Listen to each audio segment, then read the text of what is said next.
नमस्कार फ्रेंड्स. आज आपण संख्याज्ञान भाग ब म्हणजे दुसरं प्रकरण संख्याज्ञानाचं त्याच्यामधलं दुसरं लेक्चर राईट. पहिल्या लेक्चरमध्ये आपण थिअरी घेतली होती, बरोबर आहे. तात्विक भागाची मांडणी केली होती, त्याला समजून घेतलं होतं, डेफिनेशनचा पूर्ण विस्तार या ठिकाणी केलेला होता, बरोबर आहे. आणि जेवढं शक्य होतं त्या संदर्भात जी काही उदाहरणं आपण मागच्या लेक्चरमध्ये घेतली होती त्याच्यानंतर आता म्हणजे ह्या लेसनमध्ये ह्या लेक्चरमध्ये आपल्याला आता तात्विक भागाची मांडणी करण्याची गरज नाही, कारण डेफिनेशन वगैरे आपल्या झालेलं आहे, बरोबर ना. आज आपल्याला या लेक्चरमध्ये संख्याज्ञान भाग 2 म्हणजे सम, विषम, मूळ, जोडमूळ, संयुक्त आणि सहमूळ संख्या या संदर्भात लक्ष असू द्या माझ्या शब्दाकडे. या संदर्भात जी काही प्रश्नावली तयार असू शकते किंवा जी प्रश्न असू शकतात एक्झामच्या दृष्टिकोनातून ती महत्त्वाची असतात, त्या प्रश्नांना टच करायचं आहेत, बरोबर ना. शक्यता अशी आहेत की तुम्ही प्रॅक्टिस करायला पाहिजे. म्हणजे उदाहरणं या ठिकाणी मर्यादा आहे, तुम्हाला मागे पण सांगितलं, बरोबर ना. समजा माझी इच्छा असेल 100 उदाहरणं घ्यायची, पण ते शक्य नाहीत, बरोबर ना. आणि तुम्ही पाहताना कंटाळा करू शकता त्या बाबतीत. त्याच्यामुळं या ठिकाणची प्रॅक्टिस तुम्हाला भरपूर करायची. लक्षात घ्या, कन्सेप्ट मात्र तुमची भरपूर क्लिअर होऊन जाईल, बरोबर ना. तर साधारण या दुसऱ्या भागामध्ये म्हणजे संख्याज्ञान भाग 2च्या दुसऱ्या भागामध्ये आपल्याला आज पाहायचं आहेत विविध प्रश्न. त्यामध्ये पहिला प्रश्न प्रकार आपण घेतो आहेत. बघा, पहिला प्रश्न प्रकार मूळ संख्या ओळखणे. लक्षात आलं, कुठला प्रकार आहे? मूळ संख्या ओळखणे. आता मूळ संख्या ओळखणे म्हणजे कशा संदर्भात आणि का शिकायचं तसं तर साधारण सर्वांना माहीत आहेत. 17 ही मूळ संख्या आहे, बरोबर आहे. 23 ही मूळ संख्या आहेत, बरोबर आहेत. 83 ही मूळ संख्या आहेत, बरोबर आहेत. बट ह्या पाठांतराच्या संख्या साधारण मागील लेक्चरमध्ये आपण पाहिलं होतं की 25 मूळ संख्या आहेत, त्याची बेरीज वगैरे तुम्हाला सांगितलं होतं. तुम्हाला खूप सारं होमवर्क पण दिलं होतं मी, बरोबर आहे, जे तुम्हाला स्वतःहून करून ठेवायचं होतं तुमच्या अभ्यासामध्ये. बट आज आपल्याला व्हेरीफाय कसं करायचं म्हणजे मूळ संख्या व्हेरीफाय कशा करायच्या, लक्षात आलं ना.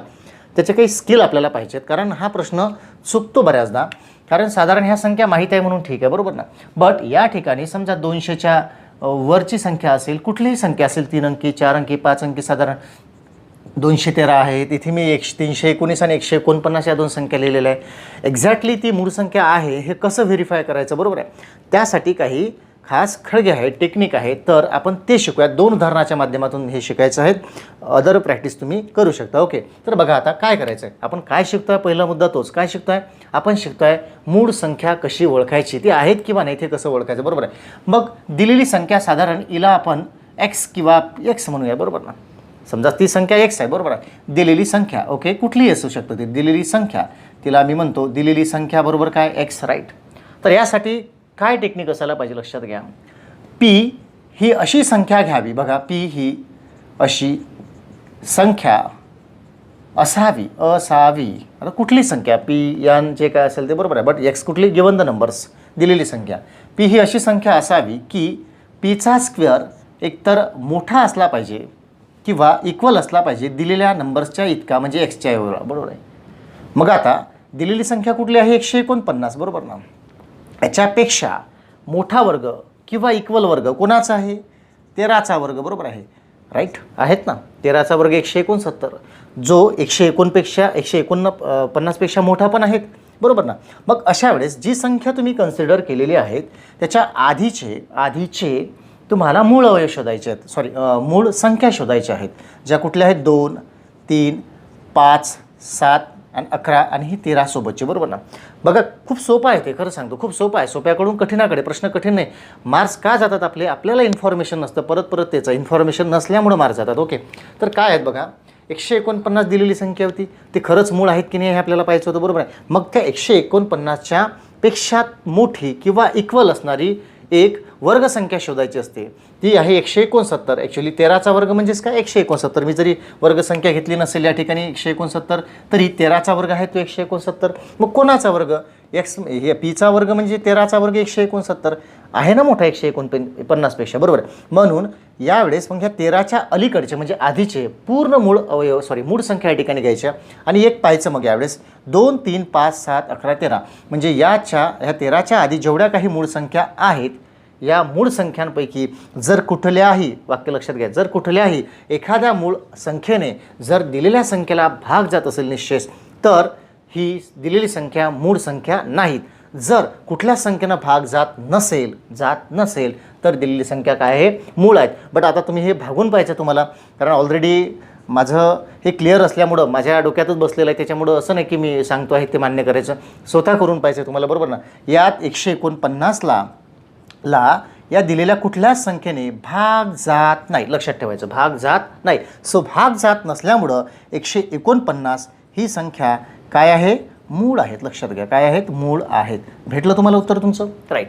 सेम थिंग आपल्याला अप्लाय करायच्या पुढच्या उदाहरणामध्ये. ओके, आता पुढचा प्रश्न काय, 319. लक्षात घ्या, 319च्या मोठी असणारी म्हणजे च्यापेक्षा मोठी असणारी वर्गसंख्या आपल्याला पाहिजे. साधारण वर्ग आपल्या पाठ असणं गरजेचं आहे, बरोबर ना. मी तुम्हाला पहिल्या लेक्चरमध्ये म्हणजे जेव्हा वर्णन करून सांगितलं होतं सर्व सिलेबसचं, तेव्हा म्हटलं होतं वर्ग घात आपल्याला पाठ असायला पाहिजे, बरोबर ना. मग आता वर्ग कुठले आहे, साधारण आपल्याला माहीत आहेत, 15चा वर्ग होतो 225, राईट. 16चा वर्ग होतो 256, 17चा वर्ग होतो 289, 18चा वर्ग होतो 324, म्हणजे कुठला बसतो आपल्याला, 18चा वर्ग, राईट. म्हणजे 18चा वर्ग हा मोठा आहे कोणापेक्षा, 319पेक्षा, बरोबर ना. मग परत 18च्या आधीची जे काही मूळ संख्या आहेत ते आपल्याला या ठिकाणी लिहायचे असतील. कुठल्या आहेत, 2 आहे, 3 आहे, 5 आहेत, 7, 11, 13, राईट, आणि 17 आहेत, परत 17 आहेत, 18पेक्षा लहान सर्व मूळ संख्या या ठिकाणी लिहिलेल्या, बरोबर आहे. मग तुम्हाला व्हेरीफाय करायचं आहे या ठिकाणी या दिलेल्या मूळ संख्यांमधून कुठल्या संख्येनं 319ला भाग जातो का. परत एकमेकांशी कनेक्शन आलायचं बघा. मी म्हटलं एकमेकांवर डिपेंड आहेत ते, असं मागं पुढं करता येत नाही, पण तरीसुद्धा काही गोष्टी ह्या अनावधानाने म्हणा किंवा गणिताच्या त्या आधीपासून असलेल्या पद्धतीमुळे म्हणा, डेफिनेशनमुळे म्हणा, त्याच्या तात्विक भागामुळे म्हणा, एकमेकांवर डिपेंड आहेच. आणि कितीही प्रयत्न केला तरी कुठल्या ना कुठल्या गोष्टीमुळे आपलं नेहमी अडत राहतं. या ठिकाणी परत आपलं अडणार आहे कसोट्यांमुळं, कारण ह्या दिलेल्या संख्येने याला भाग जातो की नाही जात यासाठी परत आपल्याला सगळ्यांच्या कसोट्या माहिती असणं गरजेचं आहे. तो नंतरचा भाग आहे, कारण कसोट्याचं चॅप्टर साधारण इथून पुढे आहेत, लक्षात आलं ना. मग आता जर तुम्ही ट्राय करं तर ह्या 319ला 11ने भाग जातो, राईट. जर कसोटी ट्राय केली तुम्ही तर तुम्हाला जाणवेल ते, कारण 9 3 12, 12 - 1 म्हणजे उरले 11.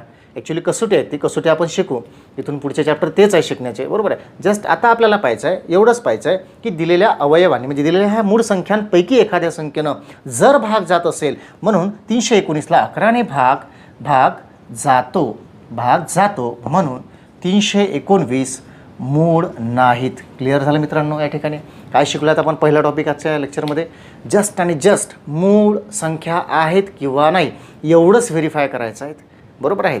हे क्लिअर झालं असेल. मोर दॅन प्रॅक्टिस करायचे, तुम्हाला पटलं ना, खूप प्रॅक्टिस करायची आहे, प्रश्नाला इम्प्लिमेंट करायचं आहे. ओके, तर पुन्हा एकदा तेच जे होमवर्क असेल भाग 1 आणि भाग 2चं होमवर्क तुम्हाला शेवटी मी कशा पद्धतीने घेणार हे सांगेलच एकदा परत. ओके, म्हणजे पहिला टॉपिक समजला याच्यामधला.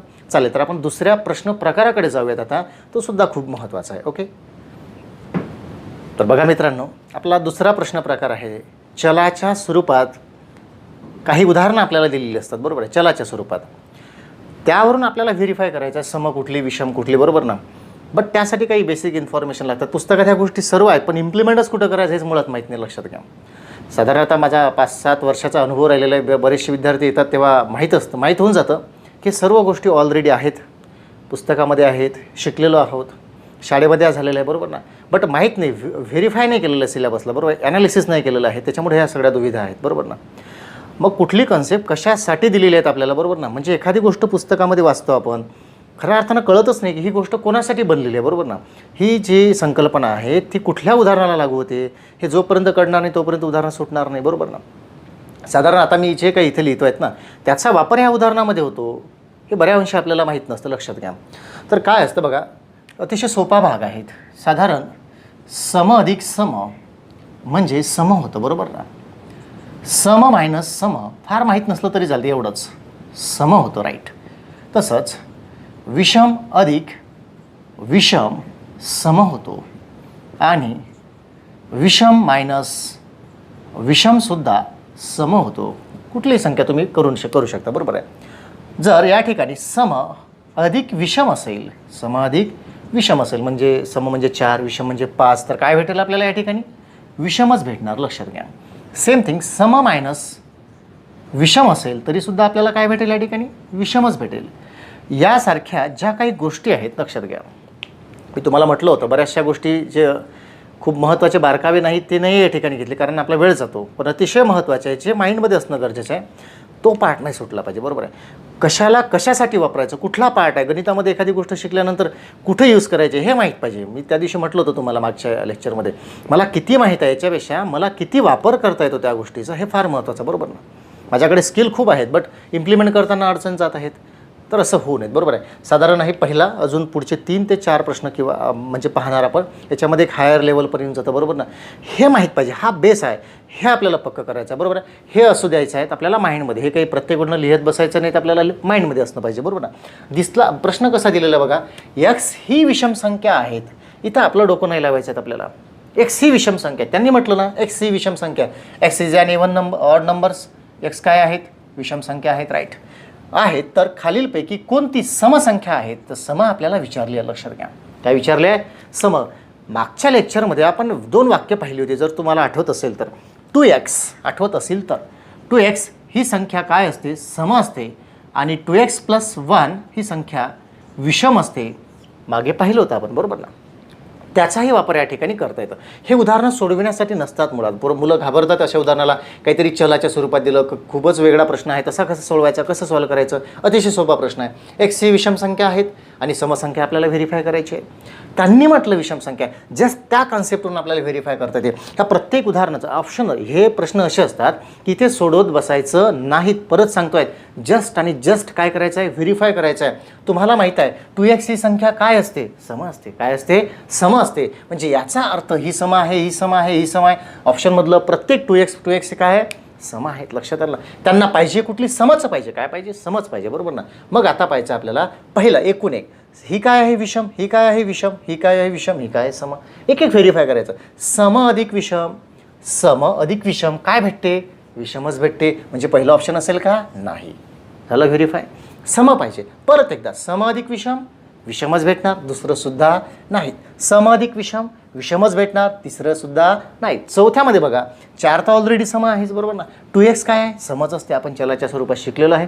दॅट्स वाय या ठिकाणी 2x अधिक 4 म्हणजे सम अधिक, इथं सगळं आपल्याला समजेल, सम अधिक सम म्हणजेच काय, सम. म्हणजे आपलं उत्तर या ठिकाणी भेटलेलं आहे. म्हणजे कुठलं आपलं ऑप्शन आहेत, ऑप्शन नंबर 4 हे आपल्या ठिकाणचं उत्तर आहे. तर मित्रांनो, यासारखे आपल्याला चांगले प्रश्न आपल्याला शिकायचे आहे. जस्ट एक थेरी मांडायची होती म्हणून हा पहिला प्रश्न होता. आता याला इम्प्लिमेंट कसं करायचं हे लगेच आपण पुढच्या प्रश्नामध्ये पाहूयात. ओके. तर बघा मित्रांनो, जी या ठिकाणी मग अशी मी काही वाक्यरचना केली होती त्यावरही प्रश्न अवलंबून आहे. जसं पहिला याच्या आधीचा प्रश्न घेतला ना आपण, सेम तेच अप्लाय करायचं आहे. बघा, तर काय करायचं, पहिला प्रश्न, प्रश्नाचं वाचन नीट करायचं, ते फार महत्त्वाचं आहे. दिलेली संख्या आपल्याला पाहिजे आहे. x-3 यांनी सम म्हटलेलं आहे तिला. बघा, x-3 ही काय आहे, सम आहे. तर विषम संख्या कुठली, काय विचारले आहे, विषम.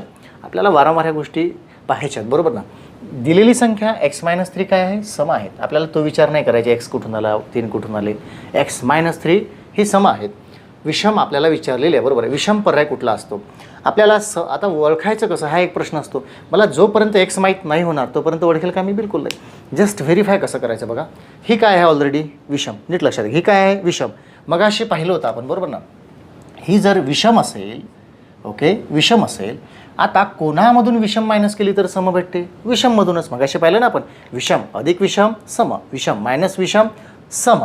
म्हणजे याचा अर्थ या ठिकाणी क्लिअर झाला, ही x सुद्धा काय आहे, विषम आहेत. बस याच्या भरोशावर आपल्याला उदाहरणं सोडवायचे आहेत. बघा, x विषम अधिक विषम सम, आपल्याला काय पाहिजे, विषम. म्हणजे हा पर्याय असेल का, नाही. विषम मायनस सम, बघा, विषम मायनस सम म्हणजे विषम एखादी 7 घ्या, 2 सम आहेत म्हणजे 5 राहते. आपल्याला विषम भेटली म्हणजे आपल्याला दुसऱ्या याच्यामध्ये आपलं उत्तर भेटलं, कारण विषम ऑलरेडी हीच आहेत, हे सम आहे 2, म्हणजे विषम मायनस सम काय आहे, विषम, बरोबर ना. मग बऱ्याच वेळा मुलं या ठिकाणी गोंधळतात. आता त्यांना माहीत आहे की दुसरं उत्तर भेटलं, पण तरी नाही, टेन्शन असतं पेपरचं, बरोबर ना. ट्रेस असतो, तिसरं चौथंही ऑप्शन ते बघतात, बरोबर ना. मला कळत नाहीत. आपला एक कॉन्फिडन्स असला पाहिजे प्रश्न सोडवत असताना, पेपर सोडवत असताना. तुम्हाला माहीत आहेत ना की हे विषम आहे आणि हे सम आहे आणि याची वजाबाकी झाली तर नक्कीच विषम भेटते. चेक करायची गरज आहेत का, नाहीत. परंतु बऱ्याच वेळा काही मुलं अशा वेळेस पूर्ण ऑप्शनवर ट्राय करतात, लक्षात घ्या. गरज नाहीत. ऑप्शनमध्ये प्रश्नामध्ये उत्तर एकच असणार आहे आणि ते तुम्हाला इथे भेटू शकतं, इथे भेटू शकतं, इथे भेटू शकतं, इथे भेटू शकतं. काही खास गोष्टी शिकण्यासारख्या आहेत. जर काही हे ॲक्च्युली बॅचमध्ये हे सगळ्या गोष्टी क्लिअर होऊन जातात सेशन वाईज. म्हणजे प्रश्न व्हेरीफाय कसे करायचे, ऑप्शनवर काम कसं करायचं, नुसतं पर्यायाला सोबत घेऊन काम कसं करायचं, बरोबर आहे, संकल्पनांना सोबत घेऊन काम कसं करायचं, काही ट्रिक्स असतात तर त्यांना सोबत घेऊन उदाहरणं कशी सोडवायची, याच्यासाठी वेगवेगळे सेशन अरेंज केले जातात, बरोबर ना. बट आपल्याला व्हिडिओच्या माध्यमातून शिकायचं आहे म्हणून काही गोष्टी मी तुमच्यासमोर मांडतो आहेत. तर प्रश्न व्हेरीफाय करत असताना म्हणजे जर ऑप्शनवर जर असेल आणि पर्यायावरून जर आपल्याला निवडायचं असेल तर एक तर इकडनं 3 सोडवायचे, नाही तर तिकडनं 3 सोडवायचे, बरोबर आहे. इम्प्लिमेंट आणि इलिमिनेट लक्षात घ्या, म्हणजे अंमलबजावणी कुठली करायची, वगळून कुठला टाकायचा, हे ज्याला समजलं ना तो वेळेचं सुद्धा मॅनेजमेंट या ठिकाणी करू शकतो. ओके, तर पहिला प्रश्न आपला क्लिअर झाला, म्हणजे पुढे जायची गरज नाही बिलकुल आपल्याला, बरोबर ना. दुसरा प्रश्न आहे, ये ही विषम संख्या आहेत. त्यांनी काय म्हटलं बघा, ये ही कुठली संख्या आहे, विषम संख्या आहेत, राईट, विषम संख्या. पाहिजे काय, सम पाहिजे, बस एवढंच. दिलेली काय, पाहिजे काय, दिलेली काय, पाहिजे काय, दिलेली ये ही कुठली, विषम, पाहिजे काय, सम.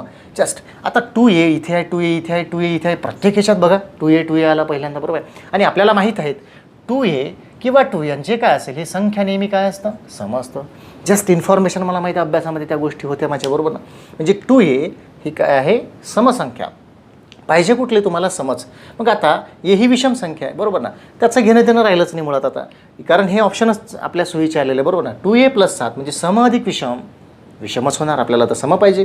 परत सम अधिक विषम, विषमच होणार आपल्याला, सम पाहिजे. परत सम अधिक विषम, विषमच होणार आपल्याला, सम पाहिजे. बट चौथ्या ऑप्शनमध्ये आपल्याला दिसतं की 2a - 4 म्हणजे सम आहेत, कारण कारण ही सुद्धा सम आणि ही सुद्धा सम, समची वजाबाकी काय येतं, समच येतं. कळलं या ठिकाणी प्रश्नाचं वाचन नीट करायचं. प्रश्न क्रमांक 3 जो आपण पाहतोय, बरोबर ना. यम ही संख्या, हा मुद्दाम प्रश्न फार महत्त्वाचा आहे. काही प्रश्न मुद्दाम मी या ठिकाणी घेतोय, लक्षात घ्या, जेणेकरून काही पायाभरणी आपली होऊन जाईल.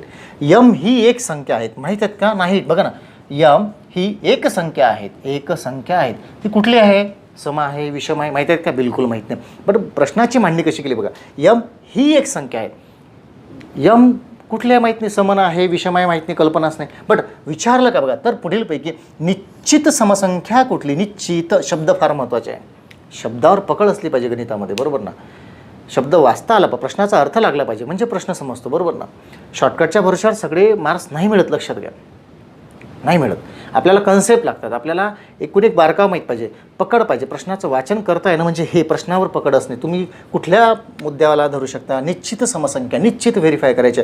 वाय, कारण x is an any numbers, okay, we don't know, आपल्याला कुठली आहे ती माहीत नाही, एक्स कुठली तरी संख्या, सम आहे, विषम आहे, माहीत नाही. अशा वेळेस ॲक्च्युअल निश्चित समसंख्या म्हटलं, निश्चित समसंख्या, ऑप्शनवर काम करायचं. कशावर, ऑप्शनवर. तर आपल्याला या ठिकाणी पाहायला पाहिजे दुसरं ऑप्शन, तिसरं ऑप्शन, 2m + 2 म्हणजे सम अधिक सम, सम जस्ट व्हेरीफाय करायचं. भेटलं उत्तर तुम्हाला या ठिकाणी. अशा पद्धतीने आपल्याला हे उदाहरणं सोडवायची असतात. चांगल्या परीक्षेमध्ये उदाहरणं आलेले आहेत, चेक करू शकता. ओके, तर आपल्याला यानंतरचा प्रश्न प्रकार पाहायचा आहे, बरोबर ना. तर आपला पुढचा प्रश्न प्रकार आहेत, तो आपण पुढे पाहूयात, बरोबर ना. तर हा समजला सर्वांना, तर आपण पुढे जाऊयात. बघा मित्रांनो, आपण सम आणि विषमबद्दल बोलतो आहे बऱ्याच वेळचं, किंवा संख्याज्ञान भाग 2 मधल्या विविध डेफिनेशनबद्दल, बरोबर आहे. तिसरा म्हणजे याच्यानंतरचा हा जो प्रकार आहे खूप अतिशय महत्त्वाचा आहे, अतिशय महत्त्वाचा आहे यासाठी, कारण हे चुकणारे प्रॉब्लेम्स आहेत नेहमी लक्षात घ्या. बऱ्याच वेळा चुकतात, बरोबर ना, बऱ्याच वेळा चुकतात. अशा वेळेस चुकू नाही करायचं. काय, पहिल्या प्रश्नाला गाईडलाईन बनवू आपण, ठीक आहेत ना. काही ठिकाणी काही मटेरियल सेट करून ठेवायचं आहे. जसा पहिला जो क्वेश्चन आहे, ह्या कसे सोडवायचे याचं स्वरूप याच्यामध्ये शिकूयात आपण, याच्यामध्ये गाईडलाईन तयार करू, ते आपल्याला वापरायचे आहेत, बरोबर ना. तर बऱ्याचदा काय असतं, दिलेली संख्या पाहायचं, बरोबर ना. दिलेली संख्या काय आहे, 36, आणि विचारलं काय, 15वी विषम, सॉरी थोडं ब्लॅक पेनचा यूज करूयात आपण या ठिकाणी. बघा, 36च्या पुढील 15वी विषम संख्या, विषम. याच्यामध्ये दोनच गोष्टी असणार, दिलेली संख्या पाहायचं आणि विचारलेली कुठली आहे ते पाहायचं. विचारलेली आहे विषम. आता इथं थोडं ॲनालिसिस लक्षात घ्या, विश्लेषण मी जे बोलत आहे. कधी कधी दिलेली संख्या सम असेल, काढायचीही सम असू शकते. कधी कधी दिलेली संख्या विषम असेल, काढायचीही विषम असू शकते. कधी कधी दिलेली विषम असेल, काढायची सम असेल, बरोबर आहे. ज्या पद्धतीनं पुढील विचारला आहे त्या पद्धतीनं मागील असू शकते. जेव्हा आपण अशा गोष्टी शिकत असतो, विद्यार्थी मित्रांनो, आपल्याला समजलं पाहिजे अभ्यास करत असताना की याच्या संदर्भात काय येऊ शकतं, बरोबर ना. प्रश्नाला सब क्वेश्चन माहीत असले पाहिजे, जोडता आले पाहिजे, त्याची पूर्वतयारी करताना या सगळ्या गोष्टींचं भान असलं पाहिजे. म्हणजे कसं बघा, जर आपल्याला हा प्रश्न आला आहे तर त्याच्या अवतीभोवती काय आहेत, त्याच्या अवतीभोवती आहे दिलेली संख्या इथं बदलू शकतं, जसं पुढील आहे तसं मागीलसुद्धा विचारलं जाऊ शकतं, बरोबर ना. असं व्हेरिएशन उदाहरणामध्ये असतं, ते आपल्याला पाहायचं असतं. सो बघा, दिलेली संख्या सम आहे, विषम आहेत. वापरायचं कसं, याच्यासाठी काही पैलू मी त्या ठिकाणी मांडून देतो, लक्षात घ्या. याच्यातला पहिला पार्ट घेऊया. समजा पुढील काढायची असेल सगळ्या गोष्टी लिहिणं शक्य नाही, तर पुढील काढायची असेल तर जर दिलेली, बघा फक्त वाक्य लक्षात घ्यायचं तुम्हाला, कारण मी फक्त बोलून दाखवतो, त्यानुसार तुमची थेअरी मॅनेज झाली पाहिजे. जर व्हिडिओ पाहून जर कोणी नोट्स काढत असेल तर थोडं या गोष्टीचं भान ठेवा, मी काय बोलतो त्यानुसार काय लिहितो आहे हे सुद्धा तुम्हाला माहीत असणं गरजेचं आहे. जर पुढील काढायची असेल तर यामध्ये 2 कंडिशन राहील, लक्षात घ्या. म्हणजे कंडिशन कशा, दिलेली सम आहे, काढायची विषम आहे. ओके, काय म्हटलं मी, दिलेली सम आहे, काढायची विषम आहे. दिलेली विषम आहे, काढायची विषम म्हणजे तेच ते जर असेल तर फक्त पहिला कन्सेप्ट लक्षात घ्यायचा, दुप्पट प्लस करून वजा 1 करावे. एक्स्ट्रीमली सॉरी, दुप्पट प्लस करावे. जस्ट अँड जस्ट काय करावे, दुप्पट प्लस करावे. केव्हा, जेव्हा दिलेली संख्या आणि काढायची संख्या एकाच जातीची किंवा एकच असेल तर. याच्यामधला दुसरा कन्सेप्ट आहे बी, समजा पुढील काढायची असेल तर आणि दिलेली संख्या सम आहे, काढायची विषम असेल, दिलेली विषम असेल, काढायची सम असेल तर मात्र या ठिकाणी करायचं असतं दुप्पट प्लस वजा 1 करावे. लक्षात आलं, हे फंड लक्षात ठेवायचे. ओके, या ठिकाणी नंतर दुसरा पार्ट जो आहे ब पार्ट, यामध्ये मागील संख्या काढायची असेल तर, मागील काढायची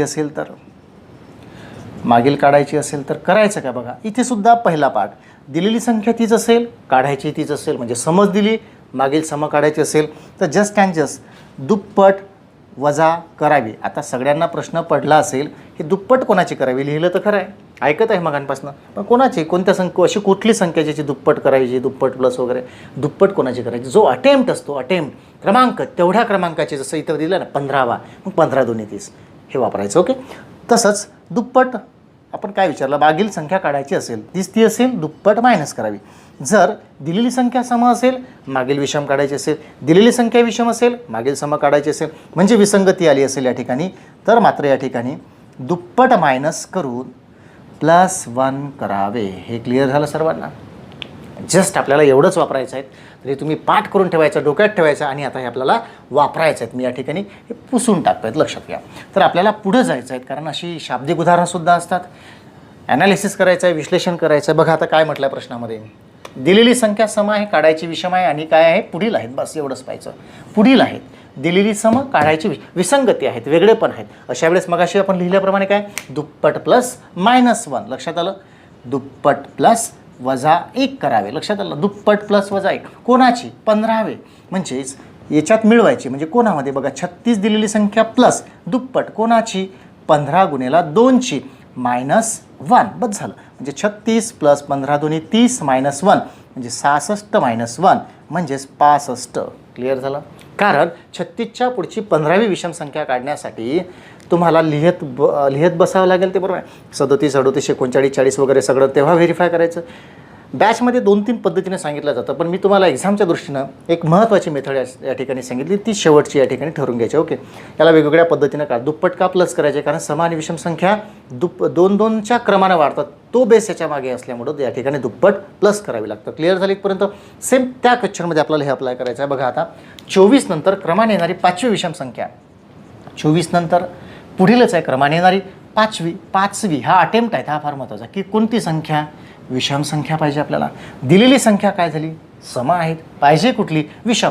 परत या ठिकाणी काय एक लक्षात घ्यायचं, दिलेली सम आहे, काढायची विषम आहे, म्हणजेच परत दुप्पट प्लस, म्हणजे 24 + 5 2 10 -1 म्हणजे 34 -1, राईट. बरोबर किती येणार या ठिकाणी, 33 येणार. क्लिअर झालं. तर या पद्धतीने हे प्रश्न सोडवायचे. याच्यातले म्हणजे मुद्दाम या ठिकाणी मी हे झाले साधे प्रश्न जे सोप्या लेवलचे आहेत. याच कन्सेप्टवर एखादं शाब्दिक उदाहरण कशा पद्धतीने येऊ शकतं ते लगेच आपण पुढे पाहूयात. बघा त्या मग आधी जे घेतलेले प्रश्न आहेत त्याच्यावरचे थोडी कठीण लेवलचे प्रश्न असतात. प्रश्नाची जी पार्श्वभूमी आहे तीच आहे, बरोबर ना. फक्त बघा स्वरूप बदललेलं आहे या ठिकाणी. जसं x-2/5 ही समसंख्या आहे, तर तिच्या पुढील 15वी विषम संख्या कुठली, वाढलेल्या लेवल या ठिकाणी. म्हणजे साधारण एखाद्या बेसिक लेवलला जर प्रश्न विचारायचा झाला तर तो या आधीचे असतील, आणि एखाद्या चांगल्या एक्झामला विचारायचं झाला तर कन्सेप्ट तोच आहे. प्रश्न बदलला, ऑप्शन बदलली, बरोबर आहे, मेथड बदलली का, बिलकुल नाही. या ठिकाणी मात्र बघा x+5 ही समसंख्या आहे, तर तिच्या मागील 12वी विषम संख्या काढायची आपल्याला, मांडायचं आहेत. बघा x+5 ही काय आहे, समसंख्या, आणि कितवी मागील पाहिजे, तिच्या मागील कितवी, 12वी, राईट. 12वी कोणती संख्या, विषम संख्या. बस एवढं लक्षात घ्यायचं आहे तुम्हाला, तेवढंच. दिलेली काय आहे, सम, 12वी मागील, लक्षात ठेवायचं. 12वी मागील. कुठली संख्या? विषम संख्या. मागील असेल म्हणून दुप्पट मायनस प्लस 1, कारण विरोधाभास आहेत. म्हणजे x प्लस 5 मायनस दुप्पट प्लस म्हणजे 12 दोन्ही 24 प्लस 1. कशाची दुप्पट प्लस मायनस केली आपण? 12 दोन्ही 24. अटेम्प्ट तेवढा. म्हणजे इथं होईल x प्लस 5 मायनस 24 म्हणजे 24मधून 5 गेले. इथं राहील वजा 19, राईट. वजा 19 वजा प्लस 1. पुढचं याला सोडवायचं. म्हणजे x मायनस प्लस मायनस मोठ्या संख्येत चिन्ह म्हणजे x प्लस 18 हे ऑप्शनमध्ये असेल. हे सर्व प्रश्न नोट्समध्ये PDF च्या स्वरूपात आहेत. टेलिग्रामवर तुम्हाला ते मिळून जातात. आलेले एक्झाम्पल आहेत. खूप सारी उदाहरणं असतात टेलिग्रामवर, तुम्हाला लक्षात घ्या. म्हणून ते तुम्हाला जॉईन करायचं आहेत, कारण खूप सारी प्रॅक्टिस इथे शक्य नाही. त्याच्यामुळं उदाहरणं शिकून घ्यायचं आहे व्हिडिओच्या माध्यमातून, आणि प्रॅक्टिससाठी तुम्हाला अकॅडमीचं माझं टेलिग्राम चॅनल जॉईन करून त्यावर मी प्रत्येक लेक्चर झाल्यानंतर जी PDF सोडून देणार तुम्हाला तुमच्यासाठी किंवा टाकणार आहे ती तुम्हाला सॉल्व करायची. ओके, तर बघूयात आता. हा खास प्रश्न आहे आपला. बघा काय म्हटलं या ठिकाणी सुद्धा. x मायनस 2/5 ही काय आहे? समसंख्या आहेत. तिच्या पुढील, राईट, हे लक्षात घ्यायचं, पुढील कितवी? 15वी विषम, राईट. 15वी काय पाहिजे? विषम पाहिजे. एवढंच लक्षात घ्यायचं आहे. 15वी विषम, राईट. आता दिलेली संख्या काय? x मायनस 2/5 ही सम आहे. पुढील 15वी विषम पाहिजे म्हणजे विसंगती आहे. म्हणजे दुप्पट प्लस मायनस 1. दुप्पट कोणाची? 15ची. म्हणजे 15 दोन्ही 30 मायनस 1 आलं. याला सोडवायचं आहे. x मायनस 2/5 प्लस इथे मात्र 29. यांचा लसावी वगैरे काढला तर काय होईल? x मायनस 2 प्लस 29 गुणिले, कारण लसावी करायचा असतो, कारण व्यवहारीय पूर्णांकात कन्वर्ट झालेला आहे ना एकमेकांशी कनेक्शन. बघा ना, आला ना व्यवहारीय पूर्णांक. म्हणजे हे सुद्धा आपल्याला माहीत असणं गरजेचं आहे. सो आपल्याला शिकायचंच आहे नंतर, पण तात्पुरतं एवढं लक्षात घ्यायचं. 29 पंचका, कारण लसावी काढला, तो होतो 145 अपॉन किती? 5 समान झाला. म्हणजेच आता होईल x मायनस प्लस मायनस मोठ्या संख्येचं चिन्ह म्हणजे 143/5. हे कितव्या नंबरचं ऑप्शन आहे? दुसऱ्या नंबरचं ऑप्शन आहे. त्या ठिकाणी आपले हा एक नवीन चांगला अतिशय सुंदर कन्सेप्ट होता प्रश्नाच्या स्वरूपात. यानंतर आपल्याला लगेच एक चांगला सुंदर अजून एक प्रश्न प्रकार पाहायचा आहे. तर हा समजला मित्रांनो, तर आपण पुढे जाऊयात. तर यानंतर आपण शिकणार आहे शाब्दिक उदाहरणं कशा पद्धतीनं मांडायची आहेत. परत तेच, कारण मी जे इथे घेतो आहे त्याला काही मर्यादा आहेत, खूप प्रॅक्टिस करायची आहेत, नमुने घ्यायचे आहेत आपल्याला. लक्षात घ्या, परत तेच नमुने घ्यायचे आहे. मी साधारण समीकरण कसं मांडायचं याच्यासाठी एक उदाहरण घेतलं, आणि काय हायर लेवलला काय चांगल्या परीक्षेमध्ये जर विचारायचं झालं तोच प्रश्न थोड्या वेगळ्या पद्धतीने विचारायचा झाला तर असा असतो. म्हणजे असं नाही की हे मी शिकविलं आज संपलं याच्यानंतर जगामध्ये काहीच नाही, तसं नाही. बरं लक्षात घ्या, याच्यासारखे अनेक प्रश्न आहेत, ते शोधायचे आहेत, त्याला वापरायचं आहे, त्याला यूज करायचं आहे. असंख्य प्रॅक्टिस आहे गणितामध्ये. लक्षात घ्या, गणितामध्ये थांबू नाही शकत आपण, बरोबर ना. जर माझ्यासारखा कुठला शिक्षक तुम्हाला म्हणत असेल ये ऐसा है, इसके बाद कोई नाही, याच्यापेक्षा काही येऊ शकत नाहीत, मी सांगितलं तेवढं करा, त्याच्यापेक्षा गणित वेगळं येऊ शकत नाही, त्याच्यावरच तुम्हाला मार्क्स भेटेल. मित्रांनो, आपल्याला एक्झाम क्रॅक करायचे आहेत. या अशा गोष्टींना या ठिकाणी थारा नाहीत. लक्षात घ्या, काय करायचं हे संपत नाहीत. मी असो किंवा कोणी असो, गणित अगाध आहेत, खूप सारे शिकण्यासारखं आहे. उदाहरणाची असंख्य मालिका आहेत, ते लक्षात आलं ना. दररोज आपल्याला नवनवीन गोष्टी शिकायच्या असतात. कुठल्याही एका टॉपिकमधून, कुठल्याही एका प्रकरणातून, उदाहरणातून समस्येचं हल निघत नाही. त्यासाठी आपल्याला वेगवेगळे व्हेरिएशन पाहणं गरजेचे आहेत. प्रत्येक प्रश्न MPSC कधीतरी रिपीट करते का? प्रश्न बघा बरं. आता साधारण मला माहिती आहे 7 वर्ष होऊन राहिले तर गणित आणि बुद्धिमत्ता चाचणी या विषयाला मी शिकवत आहे सातत्यानं, बरोबर आहे. दरवर्षी हजारो मुलं शिकून जातात, माझ्यासोबत राहतात ती. तेव्हा मला या गोष्टीचा एक चांगला अनुभव आलेला आहे, किंवा ते बोलण्यासाठी मला वावगं वाटणार नाहीत. MPSCच्या बाबतीत आणि UPSCच्या बाबतीत CSATमध्ये संकल्पना नाही म्हणत आहेत मी. प्रश्न कधी रिपीट झाला का? GHचा म्हणा, गणिताचा म्हणा, म्हणजे प्रश्नाचं प्रकरण तेच असेल, कदाचित त्याचा पार्श्वभूमी सारखी असेल, एखादं युनिट तेच घेतलं असेल त्यांनी प्रश्न, बट प्रश्नाची जी लेंथ आहे, प्रश्नाची रुंदी रांबी जे काही म्हणू आपण, जी क्वालिटी आहे ती सेम तशीच्या तशी आपल्याला दिसत नाही, बरोबर आहे. बदलत राहतं, बरोबर आहे. मला बऱ्याचदा प्रश्न पडतो, मी दरवर्षी पाहतो एक्झाममध्ये, अरे गणित आपण तर खूप दिवसाचं शिकवत आहे, तरीसुद्धा नवनवीन उदाहरणं शिकायला भेटतात. लक्षात घ्या, नवनवीन. मग हे कुठून येतं? म्हणजे याच्यासाठी आपल्याला थांबायचं नाही. लक्षात आलं ना. म्हणून मी पुन्हा एकदा सांगतो, माझी रिक्वेस्ट आहे सर्वांना, मी जे काही व्हिडिओच्या माध्यमातून जे शिकवत आहे हे टीचिंग झाली. लक्षात आलं का? टीचिंग झाली. इथून आपल्याला शिकायचं आहे, बट वापरणार कुठे? त्यासाठी परत सांगतो आहेत, तुम्ही खूप जास्त प्रॅक्टिस केली पाहिजे. कारण माझ्या पहिल्या लेक्चरमध्ये माझ्या लक्षात आलं की मी जी बोर्डवर उदाहरणं तुम्हाला देतो आहे ती लिमिटेड आहेत, मर्यादित आहेत, बरोबर ना. त्याच्यामुळे तुम्हाला जास्तीत जास्त सराव भेटावा यासाठी या संख्याज्ञान भाग 2 पासून आपण एक काम करायला पाहिजे की जे तुम्हाला लिंक दिलेली आहे टेलिग्रामची त्यावर तुम्ही जायचं, ती जॉईन करायची. कारण प्रत्येक लेक्चर झाल्यानंतर जी काही 100-150 उदाहरणं राहतील ही सर्व टेलिग्राममध्ये PDF टाकलेली असेल. लक्षात आलं. त्यासाठी तो एक प्रयत्न आहे माझा. काही अडचण असेल, कोणाला काही समजलंच नसेल, मला काय म्हणायचं आहे, मला डायरेक्ट फोन करू शकता. माझा नंबर तुम्हाला स्क्रीनवर दिसतो आहे, बरोबर ना. कारण हे करायला पाहिजे. मी तुम्हाला मदत करायला तयार आहे, लक्षात घ्या. कारण आता साधारण थोडा पार्ट राहिलात आपला या पुढच्या लेसनमधला. माझं पुन्हा मनापासून तुम्हाला हाक आहेत, मेहनत करा, अभ्यास करा. कारण आपल्याला शिकायचं आहेत. कारण खूप सारे व्हेरिएशन आहे. कारण तेच आहे, कारण माइंडमध्ये बसलं राहतं, चुकीच्या गोष्टी असतात, त्याच्यामुळे अभ्यास होत नाही. ते काढणं गरजेचं, बरोबर ना. म्हणून केवळ उदाहरणं सोडविले म्हणजे गणित संपलं असं नाही. लक्षात आलं. तर आपण वापरूयात. आपल्या मगाच्या कन्सेप्ट आहे त्या वापरायच्यात आपल्याला. बघा, 3 क्रमवार समसंख्यांची बेरीज 612 आहे. शाब्दिक उदाहरणाकडे चाललं. शाब्दिक उदाहरणं नोट्समध्ये दिलेली आहेत, PDF मध्ये दिलेली आहेत. ती कशी मांडायची काल म्हणजे साधारण याच्या आधी जे आपण पाहिलेलं आहेत x + 2 x + 4 x + 6 ही वाढ दर्शवणारी, तुम्हाला आठवत असेल मागचं लेक्चर. त्याच्यामध्ये चलाच्या स्वरूपात सम आणि विषम लिहिल्या होत्या. x + 2 x + 4 x + 6. याचा अर्थ मी बोललो तुम्हाला हे काय दर्शवते, वाढ दर्शवते. ही वाढ दर्शवणारी संकल्पना आपल्याला या ठिकाणी यूज करायची. प्रश्न खूप सिंपल आहेत. बघा काय म्हटलं आहे, 3 क्रमवार समसंख्यांची बेरीज 612 आहेत. बरोबर, माहीत नाही संख्या. समजा आला ना, समजा त्या संख्या कुठल्या असतील, x + 2 आणि x + 4. आठवते तुम्हाला त्या मागच्या लेक्चरमधलं. तर हे झालं. बेरीज किती आहे, 612 आहेत. ओके, 612 म्हणजे x + 2 x + 4 = 612. याला सॉल्व करायचं आहे. म्हणजे चलाची बेरीज करेल, 3 x झाले. स्थिर पदांची बेरीज केली, 6 झाले. बरोबर किती, 612. बरोबर ना. 3x बरोबर 606. समीकरण थोडं फास्ट याच्यासाठी शिकवत आहे कारण आजचा टॉपिक तो नाही. याच्यानंतरच याला स्पेशली आपण घेणार आहे. समीकरण कसं सोडवायचं याचं डिटेल नॉलेज विशिष्ट 2 लेक्चरमध्ये दिलं जाईल. त्याच्यामुळं बिनधास्त राहा. जस्ट आता काय शिकता त्याच्यावर फोकस असू द्या तुमचा. आपण समीकरण सोडवलं, 6 मायनस झाले म्हणजे 606 उरले. बरोबर आहे. आता आपल्याला x हवा आहेत म्हणजे 606 भागेला किती, 3. 3 2 6 0, 3 2 6. बरोबर आहेत. म्हणजे सर्व कट झालं. एक्सची व्हॅल्यू किती भेटली तुम्हाला, 202. ही तुम्हाला या ठिकाणी पुटअप करायच्या प्रत्येकाच्या ठिकाणी. म्हणजेच त्या संख्या कुठल्या असतील बघा मित्रांनो. त्या संख्या पहिली 202 असतील, दुसरी 204 आणि नंतर 206.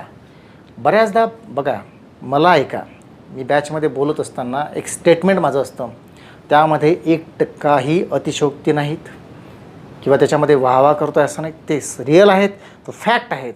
त्या फॅक्ट सांगण्यात मला कुठली हरकत नाहीत आणि काही वेगळं वाटत नाहीत. लक्षात घ्या, मी बोलत असतो, ज्याला माझं स्टेटमेंट समजत असेल गणिताचं, ज्याला माझं शब्द समजत असेल, मी काय बोलतो हा समजून घेण्याचा प्रयत्न करा. समजत नसेल तरी विचारा 10 वेळा, काही कुठल्याही माध्यमातून. बरोबर आहे. पण ज्याला एकदा कळलं त्याला गणिताची अडचण कधी राहणार नाही. लक्षात घ्या, हे माझं नेहमीसाठी स्टेटमेंट असतं. कशासाठी आपण शिकतो आहे ते फार महत्त्वाचं आहे. आपल्याला शिकायचं आहे. पुन्हा सांगतो आहे, हे जे दिसतं ना, प्रश्नाचा मेन क्लॉज काय आहे, सब क्लॉज काय आहे, सगळं मग आपल्याला माहीत पाहिजे. आपल्याला प्रश्नामध्ये विचारलं काय, सर्वात लहान आणि सर्वात मोठ्या संख्येतील फरक विचारला. काय विचारलं, फरक. संख्या विचारल्या होत्या का, बिलकुल आहे. पण तेच तर आपल्याला पाहायचं आहे. 3 क्रमवार समसंख्या. बऱ्याचदा प्रधान वाक्य आणि गौण वाक्य ही संकल्पना मराठीमध्ये असते. बरोबर ना, असते की नसते, हे सुद्धा आपल्याला गणितामध्ये पाहायचं आहे. प्रश्नाचा मेन क्लॉज काय आहे, सब क्लॉज काय आहेत, त्याला विचारायचं काय आहे, त्याच्यासाठी दिलेली माहिती पूरक आहेत का, नाही आहेत, मग आपल्याला कुठली माहिती घ्यायची आहे.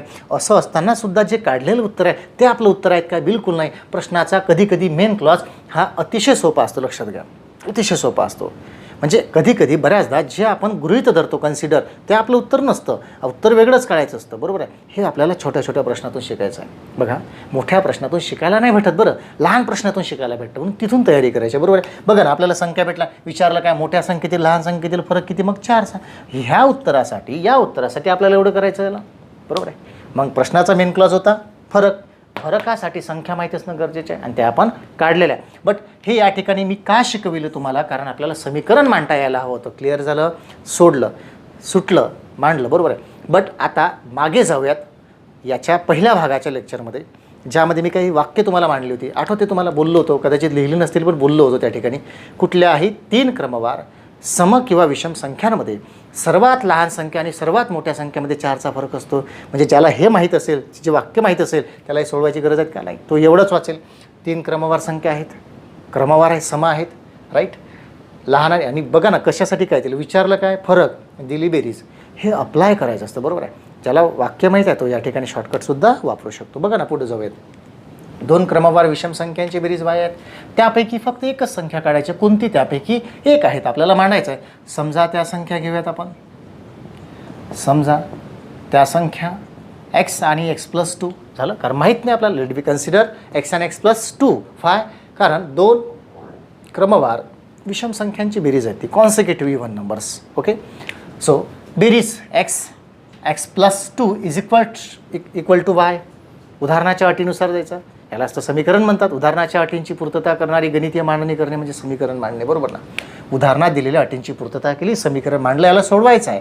2x+2 is equal to y, right. आता याच्यातून 2 कॉमन निघतो, म्हणजे राहिलंच काय, x+2 1 2 म्हणजे 1 इज इक्वल टू y. म्हणजेच x+1 is equal to y गुणेला आहे भागेला 2. x is equal to y/2 +1 -1 आहे का ऑप्शनमध्ये, तिसऱ्या नंबरला ऑप्शनमध्ये, बरोबर आहे. आपलं या ठिकाणी उत्तर निघालं. पुन्हा तेच संपलं का, नाहीत, अप्लाय करायचं आहे, थांबत नाही ते, अप्लाय करायचं आहे, अप्लाय करायचं आहे. मी तुमच्यासोबत आहेत, माझा नंबर्स आहे, खूप प्रॅक्टिस करा, विविध क्वेश्चन सेट आणा, त्याच्यातून अशी उदाहरणं शोधा. मी परत सांगताय, घाई करू नका. अभ्यासाला लागल्यानंतर डायरेक्ट शेकडेवारी मोठमोठी उदाहरणं घ्यायची मला जमत नाहीत, बिलकुल नाहीत. सिस्टमॅटिक पद्धतीनं जा, एक वे असतो त्या मार्गाने चला, सोबत राहा, जुळून राहा, बरोबर गणित शिकायला भेटेल तुम्हाला, ठीक आहेत ना. हे वारंवार तुम्हाला माझं सांगणं असेल. तर आपल्याला पुढच्या इथं या दुसऱ्या याच्यामध्ये आपण जी प्रश्न पाहिली ती संकल्पनांवर आधारित होती, लक्षात घ्या. खूप सारे अजून काही प्रश्न आहेत जी व्हिडिओच्या माध्यमातून प्रेझेंट करणं शक्य नाही होत, माझी इच्छा आहे पण शक्य नाही होत, कारण त्याला तुम्ही सोबत असणं गरजेचं आहे. कारण ते दोघांच्या कोऑर्डिनेशनमधून त्याचे शॉर्टकट काही जन्माला येतात. असे खूप सारे व्हेरिएशन असतात प्रश्नांचे, ती सुद्धा या ठिकाणी आहेत. तर त्याच्यामुळे ते नोट्समध्ये तुम्हाला बघायचे आहेत, बरोबर आहे. साधारण 100च्या वरून याची उदाहरणं नोट्समध्ये असेल, PDF असेल. ओके, PDF तर आपल्याला पाहायचं आहे. इतर प्रॅक्टिस आपल्याला थोडक्यात घ्यायची आहे आणि या ठिकाणी हे प्रकरण आपण कदाचित संपवून टाकणार. ओके, तर बघा मित्रांनो, हे शेवटी 3 प्रश्न मी या ठिकाणी लिहिलेले आहेत. माझं वाक्य लक्षात असेल आजच्या लेक्चरमधलं तुमच्या, बरोबर आहे. उदाहरणं संपली का, नाहीत. आपल्याला नमुने घेतलेले त्या ठिकाणी, आपण नमुने घेतलेले, बरोबर ना, ही यूज करायची आहेत. जाताना काही 3 प्रश्न मुद्दाम मी मांडलेले आहेत. मला त्याच्या प्रश्नाची उत्तरं तुम्हाला काढून द्यायचे, हे त्याच्यामागचं उद्दिष्ट नाही आहेत. बघा, रिझन क्लिअर पाहिजे. मी असं का शिकावं, मी का संख्यांची, प्रकरणांची, उदाहरणांची मांडणी का करावी, लिंक का लावावी, का बरं मी इकडे तिकडे नाही करायचं त्याला, कारण हे समजणं गरजेचं आहे. कारण मी तुम्हाला आधीपासून कुठलीही गोष्ट करण्यासाठी रिझन स्ट्रॉंग लागतं, लक्षात घ्या. रिझन स्ट्रॉंग लागतं. आयुष्यात यशस्वी व्हायचं आहेत ना, रिझन लागतं त्याला, विनाकारण नाही करत आपण, लक्षात घ्या. ज्याचं रिझन स्ट्रॉंग असतं ना, त्याची धडपडी तेवढी स्ट्रॉंग राहते, लक्षात घ्या. ज्याच्या लाईफमध्ये रिझन स्ट्रॉंग नसेल ना, त्याचं कामही तेवढ्याच त्यानुसारच चालेल, लक्षात घ्या. कारण म्हटलं जातं व्हिजन आणि रिझन ज्याचं आयुष्यामध्ये क्लिअर असेल त्याला सांगायची गरज नाही की तू गड्या कर रे, धाव रे, बरोबर ना, तो स्वतःहून करतो. तर आपल्याला हे वापरायचं आहे. बघा, वेगवेगळी उदाहरणं आहे, जस्ट मी मुद्दाम घेतले कारण आपल्याला सिलेबस का सेट करणं गरजेचं आहे हे थोडंफार तरी याच्यातून कळून येतं. एक साधा संख्याज्ञानाचा प्रश्न आहे, छोट्या मोठ्या चुका या ठिकाणी टाळता येतात. खूप सारी उदाहरणं आहेत, लक्षात घ्या. तर आपण पहिला प्रश्न बघूयात. काय म्हटलं आहे, 10 रुपयाच्या नोटांच्या पुडक्यात. जर प्रश्न दिसला नाहीत, लक्षात नाही आला तर मी बोलतो आहे, वाचन लक्षात घ्या. 10 रुपयाच्या नोटांच्या पुडक्यात अनुक्रमे 82,256 पासून 82,280 पर्यंतच्या क्रमांकाच्या नोटा आहेत. तर एकूण रक्कम किती, आता नोटा किती आहेत हे समजलं तर 10 गुणेला केलं तर आपल्याला नोटांची अमाऊंट भेटून जाईल, बरोबर आहे. मग त्यासाठी आपण एक फॉर्म्युला लिहिला होता, तुम्हाला आठवत असेल. मोठी संख्या मायनस लहान संख्या प्लस 1. मोठी संख्या कुठली आहे, 82,280 आहे. लहान कुठली आहे, 82,256 आहे, राईट. वजाबाकी करून घेऊ. 4 हातचा आला 1, कारण 10तून 6 गेले, 4 हातचा आला 1, 6 झाले. इथे 2 राहिले, हे सगळे 0 राहतात या ठिकाणी, म्हणजे 24 आलं. आणि 24 + 1 1 म्हणजे किती, 25. याचा अर्थ how many numbers are there, 25.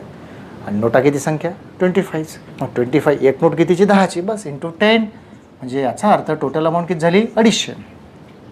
सगळ्यांना माहीत आहे हा प्रश्न, बरोबर आहे, सोपा आहे. पुढे जाऊयात. फक्त आपल्याला पाहायचं आहे कसं मॅनेजमेंट करतो आहेत आपण. तर जर +1 मधून प्रश्नाशी बोलणं कशाला म्हणतात, शिकणं म्हणजे काय, प्रश्नाशी बोलता आलं पाहिजे, प्रश्नाचं वाक्यरचना समजली पाहिजे, त्याचं म्हणणं समजलं पाहिजे. मी माझ्या बॅचमध्ये नेहमी म्हणत असतो, प्रश्नाशी बोलणं शिका, प्रश्नाशी, एकट्याशी नाही, प्रश्नाशी बोलणं शिका. त्याच्याशी जो बोलणं शिकतो, जे साध्य होईल ना, म्हणजे ते तुम्हाला नेहमीसाठी टिकावं असेल, लक्षात घ्या. ओके, तर बघा काय म्हटलं आहे. जर +1 मधून, +1 म्हणजे आपण लिहित नसतो, फक्त 1 मधून म्हणजे काय, वजा. काय वजा करायचं आहे, तर -1 वजा करायचा आहे. वर का बरं घ्यायचा मुद्दा, कारण या ठिकाणी वाचन चांगलं असणं पाहिजे.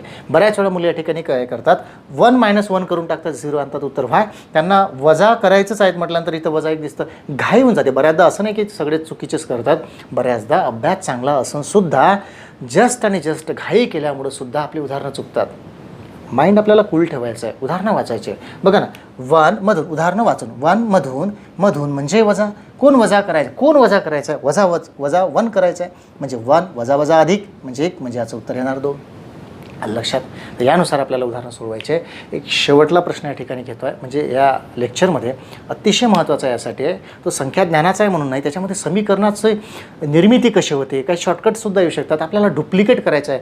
आता साधारण यूट्यूबच्या माध्यमातून आहे म्हणून काही गोष्टींचा मेळ साधणे या ठिकाणी शक्य नाहीत, कारण तुम्ही सोबत नाहीत. लक्षात घ्या.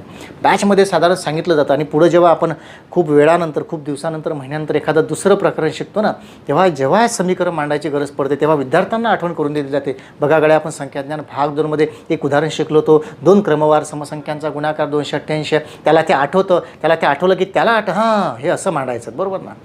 हे आठवलं पाहिजे. लक्षात घ्या. डुप्लिकेट अँड ट्रान्सफॉर्मेशन रिड्यूस करायचं आहे. पटलं की नाही पटलं, म्हणजे एखादी गोष्ट शिकल्यानंतर त्याचं कनेक्शन आहे कुठंतरी, त्याच्यानुसार समीकरणं मांडता आली पाहिजे, वापरायचा, यूज करायचा. लक्षात घ्या शिकलेलं, बरोबर ना. 2 क्रमवार समसंख्या म्हटलं आहेत बघा. मग समजा एक संख्या कुठली असेल, x, दुसरी कुठली असेल x+2, बरोबर आहे, x+2 असेल, बरोबर ना. म्हणजे याचा अर्थ असा होतो, x+2 घेतल्यानंतर बघा, याच्या शॉर्टकटमध्ये मी सोडून दाखवतो, कारण मला थांबवायचं आहे, त्याला थांबवायचं सुद्धा रिझन मी देतो तुम्हाला. बघा ना, x+2 म्हणजे 2 संख्यांचा गुणाकार म्हटलं आहे, म्हणजे x × x+2 = 288, 288. उदाहरणाच्या अटींची पूर्तता करणारी गणितीय मांडणी करणे म्हणजे समीकरण मांडणे. लक्षात घ्या. म्हणजे म्हणून तर समीकरण शिकायचं असतं बेसिक लेवलला. किमान एक चल समीकरण आपल्याला काय शिकायचं असतं, त्याचं रिझनच मुळात हे आहे. लक्षात घ्या. आपल्याला पाहायचं आहे, कारणासहित सांगतो आहेत, कारण समीकरण गरजेचं. बघा ना, मला माहीत आहेत का, मलाही गरज नव्हती, मला वाटलं गरज नाही, पण उदाहरण वाचल्यानंतर माहीत पडलं की गरज पडली म्हणून, बरोबर ना. उदाहरणाच्या क्रमवार येणाऱ्या समसंख्या, त्याचा गुणाकार 288 आहेत. मग याला सॉल्व करायचं आहेत आपल्याला. x × x, x² plus x × 2, 2x = 288. नीट लक्षात घ्या. मग x² प्लस 2x इकडे आणला, -2x -288 = किती, 0. आता हा कुठे गेला बघा, ax² प्लस किंवा मायनस bx प्लस किंवा मायनस c = 0 वर्ग समीकरणाच्या फॉर्मॅटमध्ये गेला. माझं पहिलं लेक्चर जे इंट्रोडक्शन दिलं होतं मी, त्यामध्ये तुम्हाला आठवत असेल, ज्यामध्ये सिलेबसचं ॲनालिसिस केलं होतं, ज्याने हे सिरीज व्यवस्थित पाहिली असेल त्याला हे समजेल गड्या की मी बोललो होतो एकूण एक गोष्ट सिक्वेन्सनं केलं पाहिजे. मी इथे थांबतो आहे त्या उदाहरणाला घेऊन, कायचा शॉर्टकटनं सोडून देतो आहे. बट मला माहीत नव्हतं, तुम्हाला माहीत नव्हतं, मी फक्त उदाहरणाची कंडिशन फॉलो केली, उदाहरणाला सोडवण्याचा प्रयत्न केला, त्यानुसार मांडत गेलो. प्रश्न कशात गेला, वर्ग समीकरणात गेला. कशात गेला, वर्ग समीकरणात गेला. मग लिंक असणं गरजेचं आहे की नाही आहेत, बघा तुम्हीच बघा, आहे ना. एकूण एक टॉपिक एकमेकांशी कनेक्शन असतं, महत्त्वाचं आहे, जोडलेलं आहे, त्याचे नाळ फसलेलं आहे एकमेकांशी. लक्षात घ्या. सो आपल्याला हे माहीत असलं पाहिजे. जरी हा संख्या ज्ञानामधला प्रश्न आहे, वर्ग समीकरणात गेला की नाही गेला, बघा गेला ना. पण आपण वर्ग समीकरण त्याला सोडवणार नाही आहेत. मला फक्त एवढंच सांगायचं होतं की आता याच्या उकली आपल्याला काढायच्या आहेत, म्हणजे सुट्ट असं नाहीत, पण आज नाही सोडवायचं आहे. याच्यानंतर लगेच जे नेक्स्ट लेक्चर आहेत आपलं, ते त्रिकोणी संख्यांचं आहेत, त्यामध्ये मी मुद्दाम वर्ग समीकरणाला सोडून दाखवेल. त्यामध्ये हे पाहायचं वर्ग समीकरण कसं सोडवायचं आहे. तर त्यानंतर बीजगणितामध्ये याचं एक सेपरेट चॅप्टरच आहे, ज्याच्यामध्ये भरपूर सारी उदाहरणं आपण पाहणारच आहे, बरोबर ना. बट मला काय सांगायचं की याची गरज इथे पडली की नाही पडली, बघा लक्षात आलं. बट आज आपण संख्याज्ञान शिकतो आहे, त्याच्यामुळे वर्ग समीकरणाला थोडं आपण थांबून ठेवूयात. ओके, आपण याला कसं सोडवायचं बघा. याला बघा 2 क्रमवार म्हटलं आहे, 2 क्रमवार असल्यामुळे 288 आला, बरोबर ना. तुम्हाला या ठिकाणी करायचं काय, वर्गसंख्या शोधायच्या, याच्या अलीकडच्या पलीकडच्या वर्गसंख्या शोधायच्यात. बघा म्हणजे मी काय वापरतो आहे, मी पुढच्या कन्सेप्टने जे शिकलो आत्तापर्यंत त्याला यूज करतो आहे. बघा मग मला माहीत आहेत, 15चा वर्ग होतो 225, 16चा वर्ग होतो 256, 17चा वर्ग होतो 289 आणि 18चा वर्ग होतो 324. राईट. आता आपल्याला हे पाहायचं आहे की क्रमवार समसंख्यांचा गुणाकार 288, बरोबर ना. त्याचे अवयव इथं पाठायची गरज पडली असती, ते इथेच पडूयात आपण, बरोबर ना. कसे मग, दिलेली ही संख्या 2 गुणाकार 288 ही कोणत्या 2 वर्गसंख्यांच्या दरम्यान आहेत ते पाहायचं. लक्षात घ्या. आलं का लक्षात. मग कुठं आहे 288, कुठं येतं 288 म्हणजे इथं 289, राईट. आणि इथे 256 आलं, बरोबर ना. म्हणजे याचा अर्थ सिंपल आहेत. या ठिकाणी आपल्याला गुणाकार पाहायचा आहेत, म्हणजे या दोन समसंख्यांच्या दरम्यान हे आहेत, बरोबर ना. 288 बघा, म्हणजे 16चा वर्ग 256, 18चा वर्ग 324 या दोन समसंख्यांच्या वर्गांच्या दरम्यान ही 288 असल्यामुळं हा जो 288 आहे हा मला असं वाटतं 16 आणि 18चा गुणाकार आहे. चेक कसं करायचं? एकक स्थानचा अंक 8 आहे, 8 सख 48 8. ऑब्वियसली याचा अर्थ क्लिअर आहेत की 16 आणि 18चा गुणाकार काय आहे? 288. ह्या शॉर्टकटनं सुद्धा आपल्याला ते शोधता आलं. अजून काही बेसिक गोष्टी वापरतात, जसं आपण पुढं जाऊ तसं मागचं शिकलेलं आपल्याला पुढं वापरता येईल. तर पुन्हा विद्यार्थी मित्रांनो, या ठिकाणी संख्याज्ञान भाग 2चा दुसरा पाठ संपलेला आहे. आपण या ठिकाणी जे काही शिकलेलं आहोत पुन्हा तेच कारण तुम्ही खूप प्रॅक्टिस करावी ही माझी इच्छा आहे. तर डिस्क्रिप्शनमध्ये जी टेलिग्रामची लिंक तुम्हाला दिलेली आहेत ती जशीच्या तशी जॉईन करायची आहे. त्यावर या सर्व चॅप्टरचं पूर्ण PDF जे तुम्हाला सरावासाठी लागतं ते मी टाकणार आहे. त्याच्यामुळे ती प्रॅक्टिस तुम्हाला तिथे करायचं आहे, कारण इथे बोर्डवर होमवर्क देण्याची मर्यादा येऊन जाते, ती खूप संख्या कमी राहते, त्याच्यामुळं तुमची प्रॅक्टिस होणार नाहीत.